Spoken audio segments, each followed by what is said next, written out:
سلام، خسته نباش. یه وسیله ساده ای که میتونین ازش استفاده بکنی، این سپایه هایی که شاید الان کپورگیره قدیمی دیگه ازش استفاده نکنن، از پود و پای بادر و اینجور چیزا استفاده میکنن و داشته باش. من این پایه رو دو قسمت کردم، چند تا عکسم گذاشتم، میتونین عکسرم ببینین چجوری دو قسمتش کردم. واسه استفاده از سطل میدانی. سطل میدانی وقتی رو پایه باشه، بالا باشه، یه مقدار کارمون رو راحت تر میکنه. واسه زمانی که شما موشک میزنید، پرتاب که میکنین، موشک رو که جمع میکنین، دلا شدن یه خود سخته. حالا رو اول اگه موشک بیاد دستتون، میکنین تو سطل میدانی. سطل میدانی رو پایه است، روی این سه پایه است و بالاست، دیگه دلا نمیشین زیاد. موشک رو پر میکنین، دوباره پرتاب میکنین. این پایه رو دو قسمت کردیم، چسبوندیم به این سطل. سطلش هم چیز خاصی نیست، سطل رنگه که من پارچه استتار گرفتم، حالا واسه قشنگی چسب زدم زیرش و این پارچه رو چسبوندم بهش.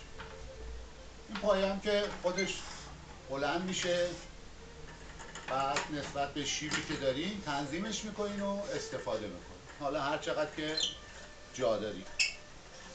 چیز خوبیه. این وسیله به موقع خودش تو جایی که دارین بخواین استفاده بکنی خوب، مخصوصا واسه موشک داره. یه سطل دیگه هم از بعضی کپوربازا که وسایل خیلی گرونی دارن، سطلشون هم خام ناخواه نسبت به اون گرونه و دوست ندارن سوراخ بشه. این سه پایه که من درست کردم، یه حلقه گذاشتم براش.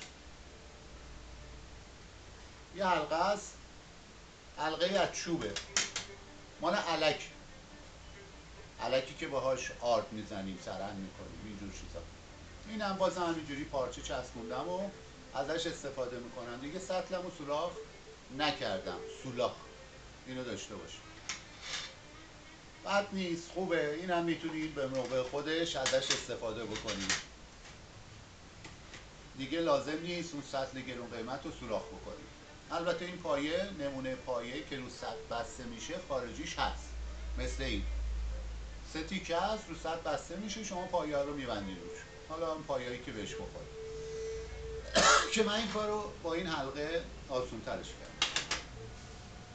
میمونه زمان پرتاب. شما تعداد دفعات موشکتون زیاده، پرتاب که میکنی نوک انگشت خیس میشه و این نخ که میگیره پرتابتون اون دقت لازم رو نداره، پوست میشه انگشتتون. من از این دستکش‌های کار میبینین انگشتم دیگه نداره، انگشتشو قیچی کردم.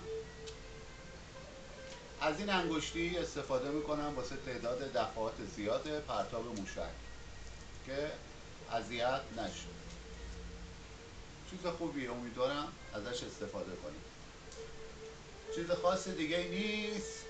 امیدوارم امسال با این کمبود آبی پیدا بشه و ماهیگیرا برسن به عشقشون. سال خوبی داشته باشید.